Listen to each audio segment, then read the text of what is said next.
Welcome to the Frequency Advantage podcast, the future of wellness. We're here to make sense of the science and simplicity behind energy, frequency, and vibration in a way that actually fits into everyday life. Because now is the time to understand how frequencies can help you feel better, live clearer, and create real change from the inside out. Let's dive in. Welcome, everybody, to the Frequency Advantage podcast. I am one of your hosts, Marcus Bird, with the amazing and incredible and always bubbly and fun and joyful and happy Sally Estlin. Welcome. I'm going to run out of words, aren't I? We'll get to the 50th episode, and the whole episode will be me just sending accolades to you. That's what it'll be. That's hilarious. Well, today is episode 12. We are starting to climb the ladder. It's exciting. Episode 12. That's exciting. Yay. And today we're going to continue our discussion from the last episode around chords and chord structures and what chords are for and what do we use them for. And, because there's some really interesting recipes that we create. And I think this is one of the fun things and what really expands frequency sort of therapy and healing and tools is when we really start to get into the use of things like octaves and harmonics and chords, and I think it really takes it to another level, right? It amplifies the effect of the fundamental frequency, and you don't need to have a musical understanding. People know of chords, but it's just I love chords because they're gentle and they do sound nice. You're layering it up in a beautiful way. It's probably a nice way to describe the chords. So amplifying more gentle effect, and that's why they work so well with emotions. Yeah, they work great with emotions. We can actually use them with any fundamental frequency, regardless of what we're trying to heal. And often, Sal, we tend to use them to help people who are really sensitive sort of get acclimatized to frequency. Because that's one of the things you've definitely learned, and I've seen as well, is that sometimes people are really sensitive to frequencies. And if you go in with with maybe the actual recipe that's going to make the fix or change or harmonize or whatever word we want to use, that it's almost too quick and they then have an adverse reaction, right? I mean, you've had a few of those. Yeah, and as we always say, go low and slow. But, we've spoken about fundamental frequencies and then introducing the chords as a more gentle layer as we start to build it and introducing them to it. It's just, they're just, I don't know, very calming and beautiful, even if you're working with heavier, dense emotions. They're just a gentle way to start through that journey of peeling back and, stabilizing. Yeah, absolutely. They're fantastic for that. So we really use them in two ways, right? One is as a gentle introduction to frequency for those that are really sensitive, because like you said, they're a little bit more harmonically aligned and they do create a more gentle, calming effect. But most importantly, we'll use chords to upregulate or downregulate an emotion. And that's where they become really powerful. Really powerful. I've used fear quite a bit and also love and joy quite a bit, and downregulating fear because stress and anxiety and fear is underpinning so much of, our choices in life and what sort of holds back. And I've had great success in down-regulating the fear and then moving on and up-regulating the love or the joy, because everything's a contrast in life. And if the contrast to love is fear, and so if we can down-regulate fear, we can up-regulate the love. And using it, as we said, frequencies are very supportive, and it's just supporting you on the journey of regulating your nervous system. It's really fantastic. And the recipes that we create, some of the research actually came out of Australia, the Australian National University in Canberra, around chords in particular for changing and shifting emotions. And they did a whole lot of research around some of the solfeggio frequencies and some of the chords both around solfeggio frequencies, but also then around the sort of core emotions. So things like joy and pride and excitement, inspiration, love, contentment, confidence, gratitude, compassion, hope, amusement, and curiosity, and also the negative emotions. And there was a look, they were looking at, well, what did chords do what? And they found that major chords tend to elicit what we might consider more positive emotions, and minor chords tend to elicit what we might consider as negative emotions. The application that we've taken from that, some of that research, then is to look at how we upregulate or downregulate an emotion.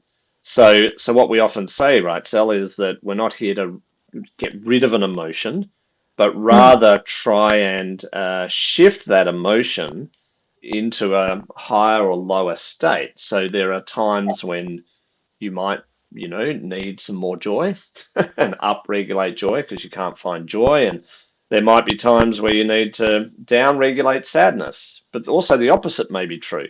There may be times you need to downregulate joy and upregulate sadness. And I know when we say that, a lot of people get confused. Like, why would you want to upregulate sadness and downregulate joy, right? It doesn't make sense. But in some cases where people, for example, are having difficulty grieving, releasing, letting go of, I don't know, someone who's passed away or an animal or whatever, then the emotion of sadness can get stuck where they're actually not releasing it. So by upregulating sadness, we can actually trigger someone to release that emotion attached to whatever grief or issue or whatever's going on. So there are occasions when we might upregulate what might be looked at as a negative emotion. And again, the same with a positive emotion. Sometimes people can sort of be in a state of like over happy. I think we've all met someone who's just everything's always positive. Like there's never anything wrong, never any problems, and they're just this over sort of joyful sort of person. And it's not that we're trying to take that away, but just trying to down regulate a little bit to come back into a center point. And I think that's the key with the emotions, right? And why we upregulate or downregulate, because we want to try and get these emotions back into a center point, right? Just where you've got that perfect amount of joy or perfect amount of sadness or excitement or whatever it might be, perfect amount of fear, perfect amount of, shame or anger or whatever, because, we need all of the emotions, right? Oh, everything is a contrast. Like we need the duality of what we call like the love and the fear, the contrast of the two. But when you think about it, music is a very good facilitator of bringing your emotions up to the fore. It's very Totally. good to it. And then when we're using the chords, it's more focused for those particular emotions. I know when I want a really good sort of, let stuff out, I watch a rom-com and just, release. And it just pours. You're in the car, and I think you may even have the sound, the playlist too, your happy playlist. Totally. I've got a happy playlist. Absolutely. In the gym, I have my, let it out workout ones and all that sort of Your stuff. workout playlist. I love it. But that's right. I mean, and we know that songs create different moods, right? That can make us really joyful. It can get us fired up and motivated, or it can make us cry, right? So when we're applying chords, we're just playing with the same sort of, and I think in music, generally upbeat, happy songs are made in major keys, and melancholy type of songs are made in minor keys, right? So we're taking all of that information and that, both research but also anecdotal, experiences from all of us, and then being able to move along the octave table. So, if we imagine a keyboard of a piano, so keyboard of a piano's got 8 and a bit octaves in the full size of the keyboard. And depending on where you are within those octaves will depend on how how you're up or down regulating the emotion. And so we certainly utilize the root note, which is the fundamental frequency of a chord, the root note along those various octaves to either increase or decrease that emotion.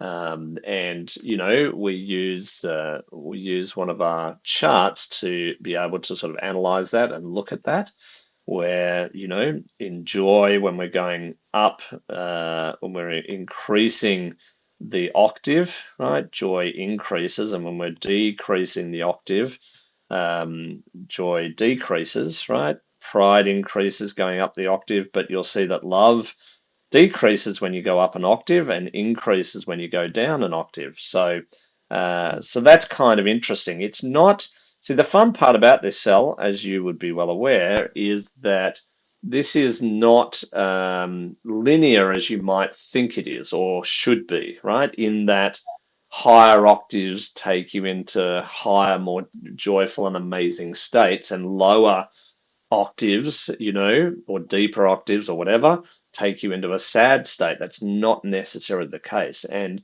this is where the research, certainly from the Australian National University in Canberra, showed that it's not linear, as in they don't all go in one direction.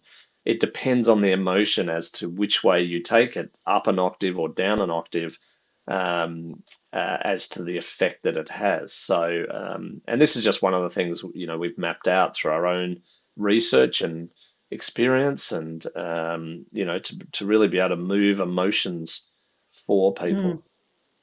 I just think chords are a bit of a game changer because we're emotional beings as human beings. And Yes. so underpinning so many issues people have come along with, the emotions, of course, bubble up to the surface. And so being able to down or upregulate is a very powerful support tool for people in their journey of healing. And as we said, the love, bringing more love in, because inherently unconditional love and self-worth, all those things that, woundings and everything of the past, it just really helps to upregulate or bring them back into harmony, into coherence. So that's exactly right. Mm. And I think this is where, frequencies can help, any modality that someone's using. So if you're a counselor, for example, you can easily sort of utilize frequencies to help with emotional states, right? If you're a psychologist, you could do the same. It's not just for people who are in, working with physiology or physical issues. It's also, it can help people who are working with emotional issues as well. And that's, what I really love about being able to shift, move, things like emotions, and to really support people on that journey. And I think one thing came to mind when you mentioned love, and that is, I think a lot of people have been wounded by love. Mm-hmm. And this can be another reason why we might upregulate or downregulate love, for example, to help people facilitate the clearing of the wounding or, whatever may have happened in their lives. And again, why it can work so well with, things like counseling or some of those more psychologically, emotionally based healing sort of, modalities, because it can just support, the work of what someone's trying to do. And I kind of, really love that. Yeah, and joy is another one, because when you think of it as an acronym of the journey of yours, we're living in a very high-paced, high turnover, 24/7 world, and every day remembering to have more joy along our journey. Yes, there's learnings and growth, but it's the joy. I've had great results with the joy frequency as well, bringing more into their moments, and we've spoken about it a lot, about having that stillness and connecting to allowing that, to flow through every cell of your body, re-anchoring yourself into the joy in your days, and just doing it with frequencies 20 minutes a day. It's so powerful, so powerful. It is. It's kind of crazy just how powerful it is. But with that power also comes a whole lot of respect, right? For just what frequencies can do and how it can move, states and So we do need to go into this with, an amount of respect, and that, we don't just look at love and go, well, why wouldn't I want to amplify that or upregulate that as much as possible, and that's not how it works. Again, if you look at frequency, and certainly amplitude of frequency, any frequency can either have a positive effect on someone or a negative effect on someone. Even a frequency that says it's specific for this thing, whatever illness or issue or problem. If we get the amplitude wrong, then a beautiful healing frequency can turn into a frequency that can disrupt or disharmonize a person. And it's almost like, and this is where the low and slow comes in. It's almost like too much too soon. And again, it's the same with emotions. And that's why you would never sort of upregulate an emotion to the absolute nth degree right off the bat, because it can cause more harm than good, right? It can really throw someone. Yeah, well, you were saying before, some of it's past wounding and whatever, and it's taken a lifetime of us picking that up. So it can't just, like just on the chart that you shared before, for those that had noticed, there was, upregulating or downregulating different levels, and we've got that center point that you'd start at. Yeah. On this center point here. Straight right into the end one. You go sort of that center point, go a little bit, tweak it up or tweak it down. But And this is the aim, is to try and get the emotions back into this center point. That's really the aim, is to come back into a stable state. And the truth of it is that we should be in a center point for all our emotions, where we're not too crazy happy or joyful, but not too crazy sad. And do you know what I mean? And we should be in a stable form of love, rather than a form of love of either over-giving or under-giving, if you know what I mean, from a love point of view. And this is where some of the wounding becomes problematic, because people will either go two ways with a wounding. Either they'll overcompensate now, right? And therefore there'll be no boundaries, and they'll be giving way sort of too much love in this case. Or they'll go the other way and just run away from love and try not to have any of it in their lives. And again, this is why we might upregulate or downregulate an emotion, because of that exact example. And why what we're always trying to do is bring people back into a center point. We're not trying to put people into the most joyous state possible and then keep them in that joyful state, but rather into a realistic position of the sort of almost the harmonic amount of joy. And I think this is where the frequency, amplitude, and emotional amplitude sort of come into alignment, right? If you have too much joy for too long, or too much sadness for too long, or not enough, it's going to throw everything out, right? It's going to destabilize and put you in disharmonic states. Whereas if you're right in that center point, that sweet spot, then everything works a whole lot better. And it's exactly the same for frequencies, right? If we create too much amplitude too soon, then that can destabilize and put someone into a disharmonic state, right? And if you do it sort of too low, then it's not going to move people along. So these are the things that are really important to consider, that not many other people really talk about.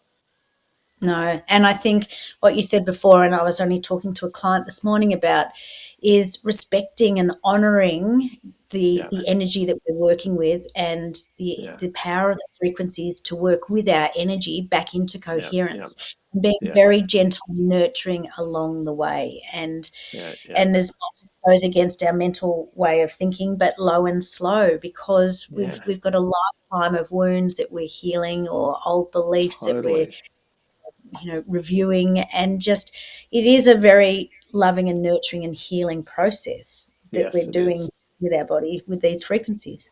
It's really fantastic. So yay. Well, thank you, Sally, for sharing, and I hope it's given you some insights if you're watching this, and if you found this interesting and beneficial, please subscribe to our channel, and please share this episode or any of the episodes with friends and family and colleagues and whoever you feel will gain some benefit from this. We would really appreciate your love and support and help to get this message out to the world.